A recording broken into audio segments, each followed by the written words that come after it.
Secangkir pengharapan untuk mengawali hari ini. Renungan pagi tanggal 28 Februari. Bates menemukan Sabat bagian 1. Keluaran 20 ayat 8-10 berfirman, "Ingatlah dan kuduskanlah hari Sabat.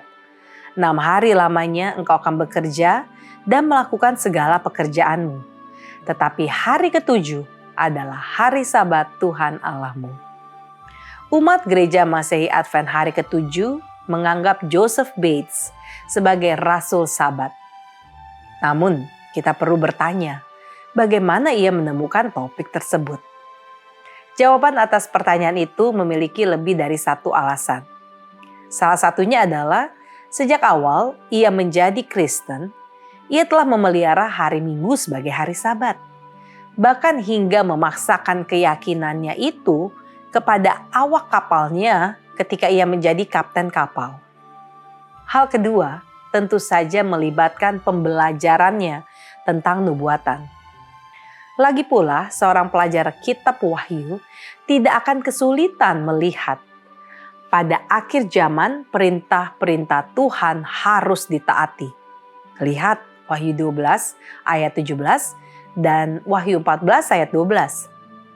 Tetapi bagaimana Bates menjadi peka terhadap fakta bahwa Sabat dalam Perjanjian Baru adalah hari Sabtu dan bukan Minggu. Disinilah peran Gereja Baptis hari ketujuh.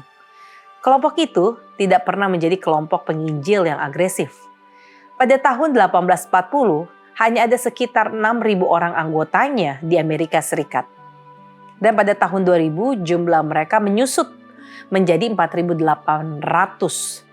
Terjadi penurunan keanggotaan sebesar 20% dalam 160 tahun.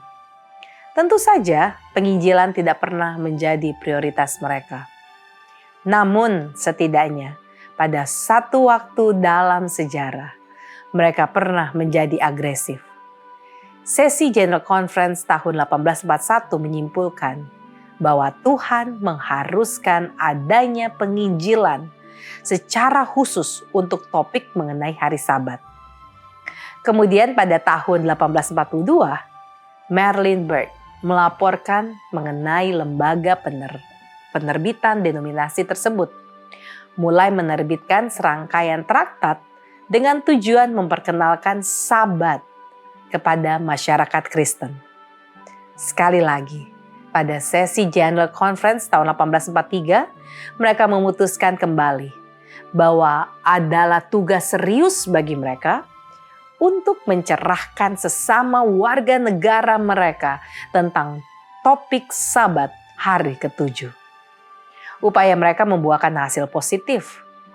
Pada pertemuan mereka tahun 1844, Gereja Baptis hari ketujuh bersyukur kepada Tuhan karena mendapati minat yang lebih dalam dan lebih luas terhadap pokok bahasan ini telah muncul lebih daripada yang pernah diketahui sebelumnya di negara kita. Pengalaman Gereja Baptis ini memberitahu kita bahwa kebenaran adalah hal yang baik. Tetapi di sisi lain, pengalaman ini juga menunjukkan bahwa kebenaran pun tidak akan berguna jika orang-orang hanya berdiam diri dan tidak melakukan apa-apa dengan itu.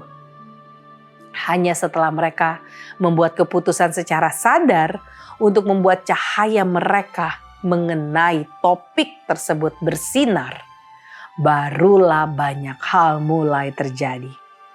Saat ini kita tetap membutuhkan keputusan untuk bersinar seperti itu. Doa kita hari ini, Tuhan, tuntunlah kami seperti Joseph Bates, agar kami mempelajari kebenaran-Mu, menaati Sabat-Mu, dan berani bersinar, membangkitkan terang-Mu kepada sesama. Amin.